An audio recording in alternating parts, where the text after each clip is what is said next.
दिन पर दिन पेट्रोल डीजल के दाम बढ़ते ही जा रहे हैं। ऐसे में कौन नहीं चाहेगा कि उसकी कार ज़्यादा से ज़्यादा माइलेज दे। ज़्यादा माइलेज किसको अच्छा नहीं लगता।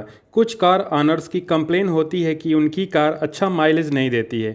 तो आइए आज हम उन टिप्स के बारे में जानते हैं जिससे कि हम अपनी कार की माइलेज को बढ़ा सकते हैं। हाँ, जिस टिप्स के बारे में हम बात करने जा रहे हैं उस टिप्स को कुछ लोग जानते भी होंगे और कुछ लोगों के लिए कुछ टिप्स नया भी हो सकता है। तो चलिए शुरू करते हैं। पॉइंट नंबर 1, कार की सर्विसिंग हमेशा समय पर कराना चाहिए और कार के साथ दिए ऑनर्स मैनुअल शेड्यूल के अनुसार air filter, oil filter, spark plug, fuel filter, oxygen sensor और फ्यूल इंजेक्टर को समय समय पर साफ और रिप्लेस करवाते रहना चाहिए। और सर्विसिंग ऑथराइज्ड सर्विस सेंटर पर करा रहे हों या किसी लोकल मैकेनिक से, इंजन ऑयल हमेशा ऑनर्स मैनुअल में रिकमेंडेड विस्कोसिटी वाला ही डलवाना चाहिए जिससे कार इंजन के पार्ट्स अच्छी तरह से कार्य करते हैं, जिससे इंजन अच्छा परफॉर्मेंस देता है और इस प्रकार हमें अच्छा माइलेज मिल जाता है। पॉइंट नंबर 2, टायर में हमेशा रिकमेंडेड एयर प्रेशर रखना चाहिए क्योंकि टायर में हवा कम होने पर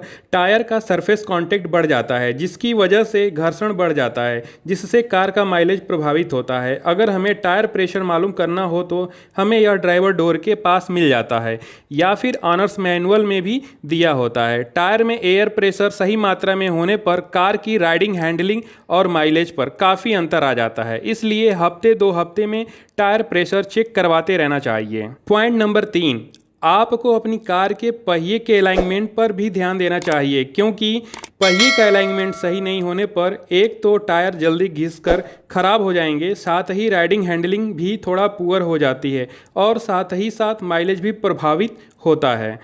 पॉइंट नंबर 4, हमें कार चलाते समय लाइट फुट ट्रिक को अपनाना चाहिए। लाइट फुट से तात्पर्य है कि हमें अचानक से एक्सेलरेटर पैडल को प्रेस नहीं करना चाहिए। अचानक एक्सेलरेटर पैडल को प्रेस करने से फ्यूल की अधिक मात्रा इंजन सिलेंडर में चला जाता है जो अधजला ही धुएं के रूप में बाहर निकल जाता है, जिसकी वजह से कुछ फ्यूल पर्याप्त मात्रा में ऊर्जा उत्पन्न किए बगैर ही बाहर निकल जाता है और फ्यूल की बर्बादी होती है। अतः हमें आराम से एक्सेलरेट करके जिस स्पीड पर कार चलानी हो उस स्पीड पर पहुंचाते हैं तथा पहुंचाने के बाद एक बार एक्सेलरेटर पैडल को रिलीज कर देना चाहिए। उसके बाद हल्का प्रेस करके उस स्पीड को मेंटेन रखना चाहिए। पॉइंट नंबर 5, गाड़ी को हमें कांस्टेंट स्पीड में चलाना चाहिए। मान लीजिए यदि आप 80 kmph स्पीड में चलना चाहते हैं तो आप जल्द से इस स्पीड पर अपनी कार को पहुंचाएं। इसके बाद इस स्पीड पर अपनी कार की स्पीड को मेंटेन रखें, इससे आपकी कार बहुत अच्छा माइलेज देगी। कांस्टेंट स्पीड का ये बिल्कुल भी मतलब नहीं है कि आप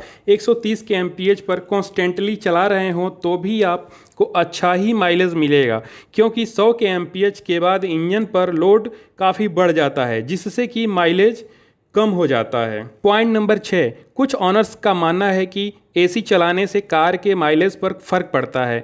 बिल्कुल फ़र्क पड़ता है लेकिन हमेशा नहीं, यह कार की स्पीड पर निर्भर करता है। जब हम सिटी में चल रहे होते हैं तब हमें बार बार रुकना, धीमे तेज होना पड़ता है। इस कंडीशन में एसी ऑन होने पर कार की माइलेज 1 से 2 किमी कम हो जाती है और पिकअप पर भी फ़र्क पड़ता है। अगर गर्मी ज़्यादा ना हो तो एसी बंद करके और विंडो ओपन करके कार चला सकते हैं, परंतु इसके ठीक विपरीत यदि आप हाईवे पर चल रहे होते हैं और स्पीड 60 kmph से अधिक होती है और विंडो ओपन होता है तो हवा का दबाव कार के अंदर बढ़ जाता है जो कार को आगे बढ़ने से रोकने का प्रयास करता है और इंजन आगे की ओर कार को चलाता है। इस हवा के विरोध के कारण कार का माइलेज कम हो जाता है। अतः हाईवे पर विंडो बंद करके और एसी ऑन करके कार चलाएं, इससे माइलेज पर कोई फर्क नहीं पड़ेगा। पॉइंट नंबर 7, आप गियर को हमेशा उचित स्पीड पर बदलें। हमें अपने कार के गियर को किस स्पीड पर चेंज करना है इसके लिए हमें कार के साथ दिए ऑनर्स मैनुअल को फॉलो करना चाहिए क्योंकि छोटे गियर पर कार को तेज भगाने पर फ्यूल अधिक बर्न होता है तथा बड़े गियर पर लिमिट से धीमे चलाने पर कार के इंजन पर काफ़ी अधिक लोड पड़ता है। इससे इंजन के अंदर टूट फूट की भी संभावना बढ़ जाती है तथा कार में भी वाइब्रेशन शुरू हो जाता है। क्योंकि स्पीड कम है और गियर बड़ा लगा हुआ है तो हमें उचित टार्क भी नहीं मिल पाता है और हमें एक्सेलरेटर पैडल को भी एक्स्ट्रा प्रेस करना पड़ता है जिससे कार की माइलेज प्रभावित होती है। पॉइंट नंबर 8, आप हमेशा कोशिश करें कि कार को हायर गियर और लोअर आरपीएम पर चलाएं। आपकी कार में स्पीडोमीटर के बगल में टैकोमीटर दिया होता है जिसमें आप इंजन का आरपीएम देख सकते हैं। आप हमेशा कोशिश करें कि 1800 आरपीएम के आसपास गियर चेंज कर दें और हायर गियर में पहुंचने के बाद 2000 आरपीएम पर कार की स्पीड को मेंटेन रखें, क्योंकि कार हमेशा 2000 आरपीएम पर सबसे बेस्ट माइलेज देती है। हायर गियर और लोअर आरपीएम के कॉन्सेप्ट को एक उदाहरण के माध्यम से समझते हैं। मान लीजिए कोई कार 5 गियर वाली है और हम चौथे गियर में 50 की स्पीड से चल रहे हैं और टैकोमीटर में 2000 आरपीएम शो हो रहा है। जैसे ही हम 5वां गियर डालते हैं स्पीड तो 50 kmph की ही होती है, परंतु आरपीएम 2000 से घटकर नीचे आ जाता है। इससे तात्पर्य यह है कि हमें छोटे गियर पर अधिक आरपीएम पर गाड़ी को नहीं चलाना चाहिए। पॉइंट नंबर 9, आप अपनी कार को अचानक एक्सेलरेट ना करें और ना ही हार्ड ब्रेक लें। मतलब यह है कि अपनी कार की स्पीड आराम से बढ़ाएं और यदि कोई मोड़ आने वाला हो या फिर कोई ब्रेकर तो दूर से ही कार को एक्सेलरेट करना बंद कर दें तथा 2 से 3 बार में हल्का ब्रेक लेकर कार को कंट्रोल करें। ऐसा बिल्कुल ना करें कि तेज गाड़ी भगाएं और फिर अचानक हार्ड ब्रेक लेकर कार को रोकें। मेरे कहने का ये मतलब बिल्कुल भी नहीं है कि अचानक से कोई अवरोध सामने आने पर भी ब्रेक आराम से ही लें। उस कंडीशन में तो आपको हार्ड ब्रेक प्रेस करना ही पड़ेगा। पॉइंट नंबर 10, कुछ कार ड्राइवर हमेशा क्लच पैडल और ब्रेक पैडल पर इस प्रकार पैर रखकर चलाते हैं कि वह थोड़ा सा प्रेस हो जाता है, जो कि फील भी नहीं होता है और इस प्रकार कार के इंजन पर लोड बढ़ जाता है और कार अपना बेस्ट माइलेज निकाल कर नहीं दे पाती है। Point number 11, red signal, railway crossing या फिर कोई भी ऐसी जगह जहां पर 40 सेकंड से अधिक रुकना हो, कार का इंजन बंद कर देना चाहिए। परंतु 40 सेकंड से कम रुकना हो तो इंजन को बंद नहीं करना चाहिए, क्योंकि स्टार्ट करते समय इंजन अधिक फ्यूल खपत करता है। बहुत से सिग्नल पर टाइमर लगा होता है, आप इसके अनुसार कार का इंजन बंद करके अपना फ्यूल सेव कर सकते हैं और माइलेज प्रभावित होने से बचा सकते हैं। पॉइंट नंबर 12, आपको अपनी कार से बेहतर माइलेज लेने के लिए 60 kmph से 90 kmph के बीच किसी भी एक कांस्टेंट स्पीड पर रखनी चाहिए। पॉइंट नंबर 13, कई बार ऐसा होता है कि एक कार को घर के 2 सदस्य चलाते हैं और कार दोनों सदस्य में से एक को ज़्यादा और दूसरे को कम माइलेज देती है। इससे यह साबित होता है कि जिसको कार अधिक माइलेज देती है वह कार को स्मूथली ड्राइव करते हैं तथा कार जिसको कम माइलेज देती है वह कार को रफली ड्राइव करते हैं।